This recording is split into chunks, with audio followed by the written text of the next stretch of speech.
Hey guys, today I'm bringing you eight essential skills for a manual therapist. These are all skills that every manual therapist needs to have in their toolkit. There's knowledge that you need to understand, skills you can apply. These are going to make you a great therapist. So the first one, first and foremost, I've got other videos on this. It is anatomy knowledge, okay? It's essential for any manual therapist. If you're in energy healing or doing acupuncture or other modalities, you may need to further that knowledge out from just anatomy into other areas as well, but you've got to have that anatomy knowledge down. If we don't understand the human body, how can we treat it? If you've got no idea what is going on in their body, what their body is made up of, we can't work out what's going wrong and how to fix it. So get that anatomy knowledge down first. Your muscles, your bones, your connective tissues, all your terms. Get all that information in there. I've got a great video up on my website which goes into detail on those areas of anatomy that you can start to study. But that's your first one, and that's the most important. The next one is rapport.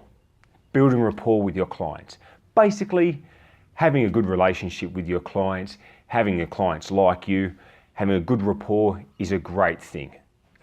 Number one thing that I use to build rapport is actually using my anatomy knowledge, showing my clients straight away that I know what I'm talking about, that I understand what's going wrong with them, and to demonstrate to them how I can help them. And also show them that I actually care about them. I give a stuff about my clients. I want my clients to get better. So they're my key tips into building rapport with a client. Look, be nice, show them you know what you're doing, be professional, show them that you actually want to help them, okay? Be upfront with people, be honest with people. People don't like it when you bullshit them. When you do that, they see through it and they won't come back and you won't get a good name for yourself. So building rapport, be honest, let people know what you can and can't do, and yeah, get them to like you. Hopefully you got a good personality. Next one, interviewing skills. This goes along with the rapport that we need to be able to understand our clients' problems. So we need to be able to take their case history. This is about asking them why they've come to your clinic, why they picked your clinic in particular, what's wrong with them, what they need work done on, what they think is going wrong with their body that you can help them to fix.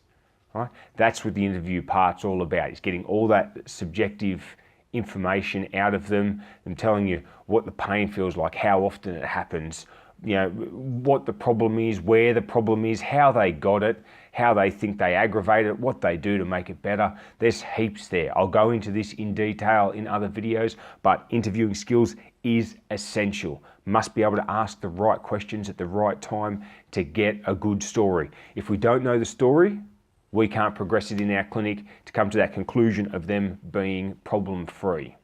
All right, and next one, visual assessment. Being able to look at our client and see what's wrong with them. Checking out, you know, all those nice anatomical positions of looking at, you know, mastoid height, shoulder height, scapular position, spinal alignment, hip alignment, how the legs are positioned, all that good stuff. Looking from the front, side and back. That is the main part of your visual assessment, which is your postural assessment, but also having a look at them when they're laying on the ground, how they walk. Gait assessment's part of that visual assessment.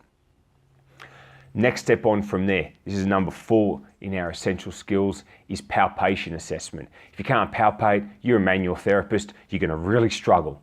So you've got to be able to palpate, you've got to know what you're palpating. You've got to know what tissues are supposed to be where. You know, you don't want to be stuck trying to dig a knot out of their mid-back on one side and realise that that's actually a rib sitting there that's never going to move. You don't want to be trying to dig out the trigger point, the traps, and yeah, actually realising that that's the first rib. And it's never going to move and it really hurts. So knowing what you're touching and what it's supposed to feel like and what it does feel like in our client, how do we get them from what it feels like to what it should feel like? That's an essential skill. Next one. Now we've met our client, we know our stuff, we've talked to them, we've looked at them, we've palpated them. Now we've got to put that all together to make a good treatment. Treatment plan design. It's a big one. You've got to work out from their case history, their visual assessment and their palpation assessment, what is wrong with them. So how are we going to get these guys, these clients, better? How are we going to heal them up? Well, we've got to work out the things that pop up in all those areas of your assessment, case history, visual and palpation. Things that pop up in all three of those, they're going to be big problems. Things that pop up in two of those, a little bit less of a problem. Things that only pop up in one, a more minor problem. Pain areas, you've got to treat them first. You've got to get pain down. You also want to do work that's going to relieve pressure on those painful areas, or the pain's just going to come back. All right, so try and make your treatment based, how much is going to be just for pain, or their main condition that they're coming in for, their main symptom, and how much is going to be trying to stop that symptom coming back. All right, this gets you good initial results and they'll come back. But this will stop them having to come back too much, and you get the brilliant results because you stop their problems coming back, or you limit them coming back. All right, next one. This is number 7 now in our 8-step plan. We need to be able to treat our clients and pull off that treatment plan. All right, once we've designed the plan, we need to implement that. We need to have good posture, good strength, good energy levels, so good biomechanics in there. We've got to be able to do our techniques properly in the right areas. We've got to treat areas enough without over-treating them. Right? We don't want things just getting sore for the sake of making them sore. We want to actually get them better. We've got to know all the little tricks, but before you learn all the little tricks, it's those base skills. If you've got your basic skills down, you're going to go a long way to performing a really good treatment. So for me, I say learn how to do your longitudinal frictions, your cross fiber frictions, your direct pressures, thumb pressure, finger pressure, elbow pressure.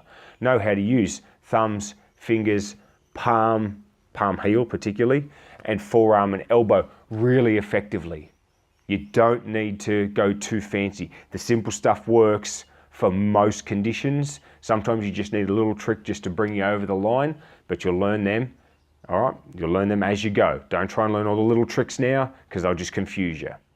And the last one, this is one of the biggest steps that I promote, is self-care.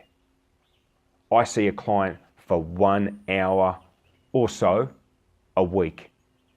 All right, my sessions are 45 minutes or 75 minutes. If they came for 2 75s, they're with me for 2.5 hours a week. They've got another 24 hours a day, 7 days a week, minus that hour or two, but they're on their own. Clients have to look after themselves. Self-care is huge. Changing postures, doing corrective exercise, doing stretching, doing mobilizing, and just particularly being mindful of what has caused their problem and where they want to get to, so what they need to do to get there. Right? They're huge points. Right? Most of my clients get into their self-care, and if they don't get into their self-care, they don't get the results they're after. I like to tell people, I can get them this far, they can get themselves this far. All right? I can only do that little bit. I can give them the plan, they have to implement it. Just think about it. You go to a personal trainer and you want to get fit. They can give you the plan. That's information that you have to be given if you don't know it. But who's going to get you fit? You have to get you fit. If you've got a painful condition and it's due to a bad posture or a way that you perform an activity, you need to change that. We as therapists can't change what our clients do during the week. All right, we can, but that's through giving self-care. That's through getting these guys to look after themselves, be mindful of themselves, and do those main things that they need to do to get better.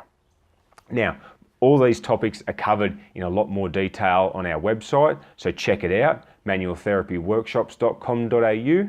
It's a great site with lots of short videos, in-depth videos on a multitude of topics, okay?